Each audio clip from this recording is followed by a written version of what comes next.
a biblical perspective on life, culture and current events. This is 2020 on Vision. If you're a reader, you'll know, and you'll be very interested in the fact that the 2025 shortlist is out for the Australian Christian Book of the Year Awards. The prestigious awards are going to be announced during the SparkLit Awards Night in Melbourne in August. Well, Michael Collie is back with us. He's National Director for the Australian Christian Book of the Year Awards. Hey, Michael, welcome back to 2020. Thank you, Neil. It's great to be back. Michael, I've lost count of the number of years that we've had these conversations, and we always like to do a bit of a short list conversation and list those top 10 Australian Christian authors who've qualified. I wonder whether, just before we get started, I always ask you your reflection on the quality of Australian writing. Are things really booming in Australian Christian writings? The writing's booming, but the publishing isn't. So it's another strong year, and there's lots of really good books. So there are Christians writing fantastic books. But only 3 of the books that are shortlisted this year are published in Australia. But so there's a couple by Matthias Media and the Bible Society, but most of the books have been published in the United States. So yes, Christian writing is booming, but it's a struggle to publish Christian books in Australia. Okay, because Christian local publishers are competing with publishers in the US who enjoy economies of scale, which we cannot even dream of. So it's getting tricky. That might be a conversation for another day, how to support Australian publishers, because as you say, there's a globalised mentality around publishing, which is great for the author and the exposure they get.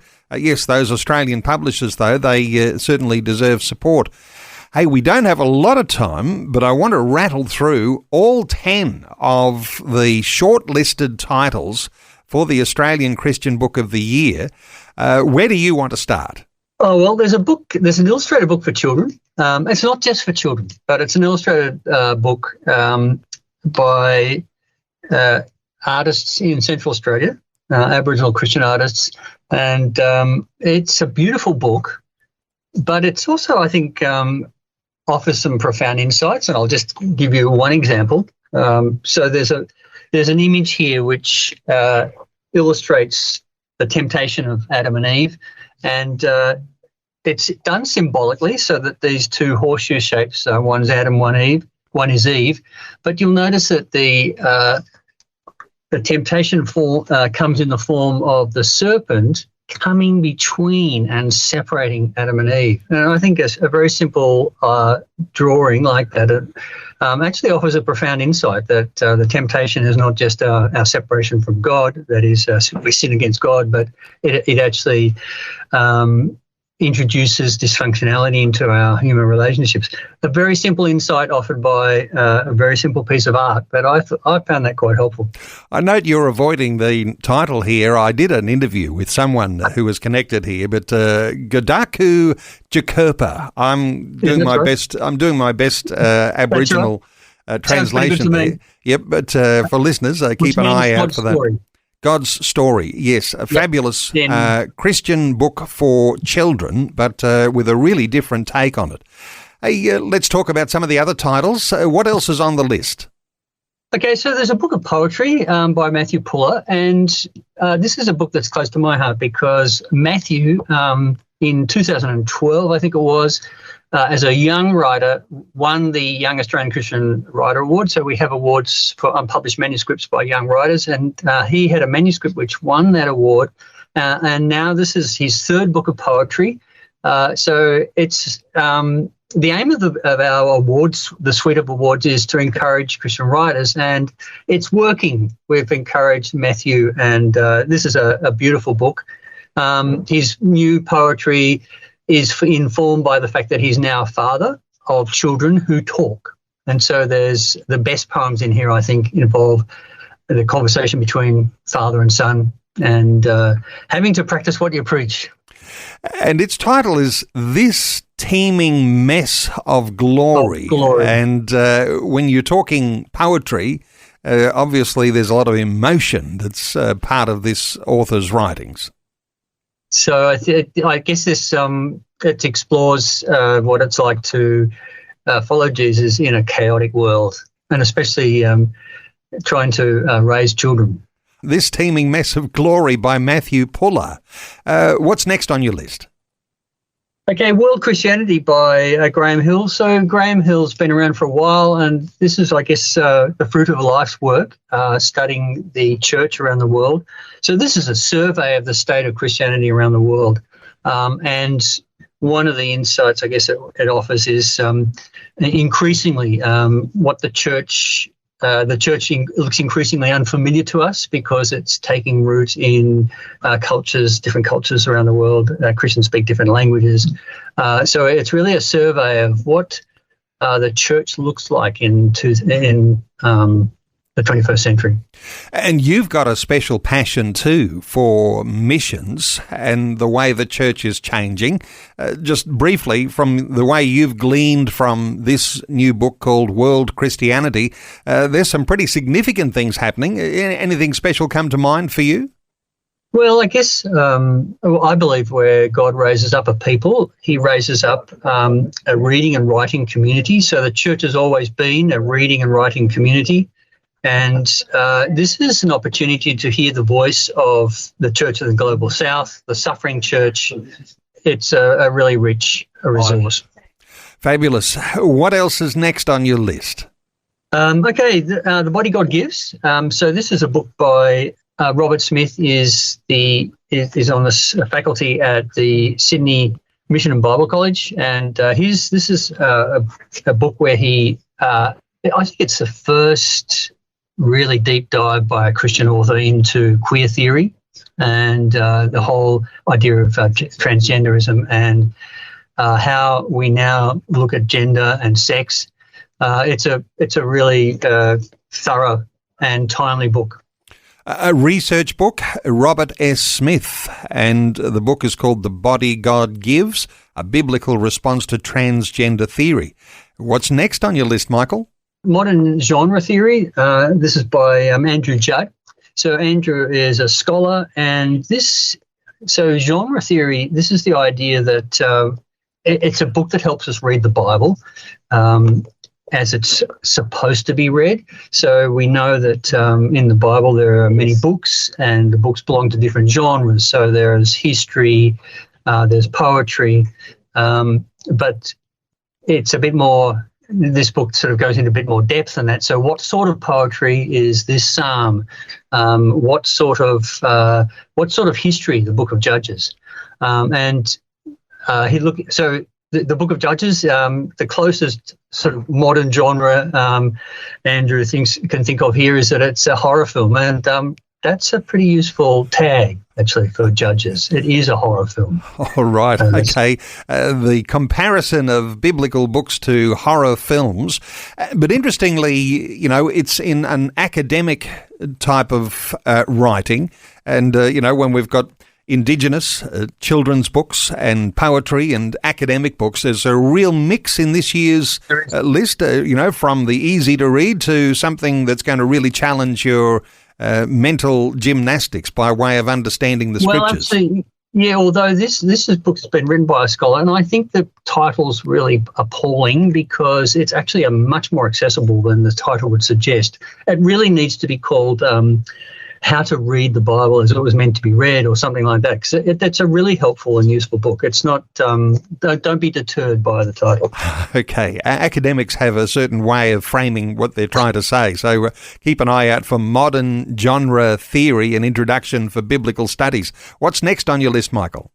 Confessions of an Amateur Saint by Mandy Smith. Mandy Smith is a pastor, and she offers really honest insights into what it's like being a pastor, serving people in Jesus' name. I really like this book. It's intimate, it's honest, and it's quite revealing. So there's a moment that she describes in the book where she's helping someone, and she sees the person with a look of appreciation in their eyes, and she's sort of absorbing that warmth, then realizing that actually her job is to point people to Jesus and not absorb the affection and appreciation of the people we work with. So even in the in moments like that, we need to be alert at who we're serving. So it's some beautiful and deep insights. I think we might all see ourselves somewhere there in the title, Confessions of an Amateur Saint, the Christian leader's journey from self-sufficiency to reliance on God. What's next on your list? Okay, a book by Michael Jensen, Subjects and Citizens. So he looks at, he mines the chapters 12 to 15 of Romans to look at how we can get on in a polarized society. We are subjects of Jesus and citizens of his kingdom. What's that look like, especially when we encounter people we disagree with? This is a great, I think, an antidote to the polarization and hostility that's latent in our society. Certainly worthwhile, Subjects and Citizens, and Michael P. Jensen. Next one on your list? Preaching in a New Key. This is a book by Mark Glanville. This is really for preachers or people who's involved in public speaking and preaching and proclaiming the gospel. How do we proclaim a gospel in a postmodern society? It's a really practical book. Preaching in a New Key, crafting expository sermons in post-Christian communities, from Mark R. Glanville.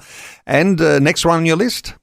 Okay, Made in Our Image by Stephen Driscoll. This is a great introduction to artificial intelligence, and the title gives away the paradigm that's used here. So, what does it mean to be made in God's image?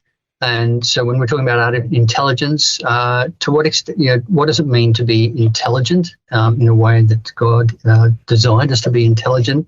And it's a pretty optimistic book. So I think a lot of people, because stand where artificial intelligence might be taking us, our response is fear. That's not the approach of Stephen Driscoll. It's not something we need to be scared of. So, it's a really positive and encouraging book. And I think there's just one more left on the list. What's your number 10? This is my favourite. This is a book by Sarah Irving Stonebreaker. Now, this is a beautiful book. It's a very powerful personal testimony. So the first and last chapter describes her coming to faith. So she was an atheist, a successful historian, and at the peak of her career, but there was something missing. And it's a piece of history. Tells us that Christians have an vested interest in doing history properly because our faith is historic, and we live she describes the era in which we live as ahistorical. That is, we're not interested in history. We're ignorant of history. We, generally speaking, people at the moment in the West especially, we consider that we're at the apex of our moral evolution and that we're critical of our ancestors, and we have nothing to learn from history. We have nothing to learn from our forebears, and that is a mistake.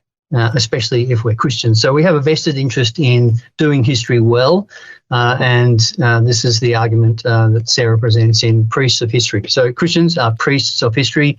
We have to care for history and use it properly. Priest of History from Sarah Irving Stonebreaker. Hey, the awards night, 21st of August, going to be held in Melbourne. And I guess for listeners in Victoria, you might want to make the trip to Melbourne and be part of that. You might want to fly in from all over the country, in fact. But 21st of August. And, of course, it's not just the Australian Christian Book of the Year award being presented, but also the Australian Christian Teen Writer Award and the Young Australian Christian Writer Award. They've become pillars too, haven't they, for the awards ceremony?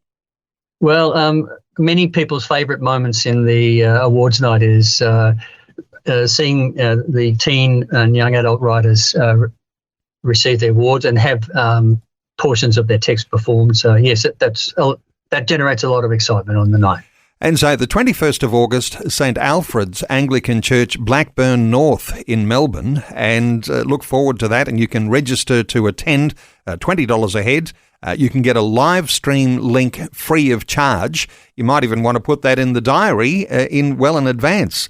To connect with Michael Collie and the Australian Christian Book of the Year Awards, sparklit.org/awards.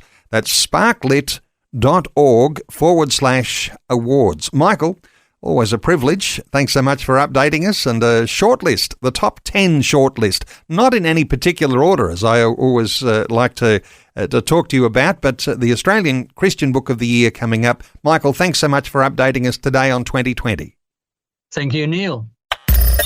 Thanks for taking time to listen to this audio on demand from Vision Christian Media. To find out more about us, go to vision.org.au.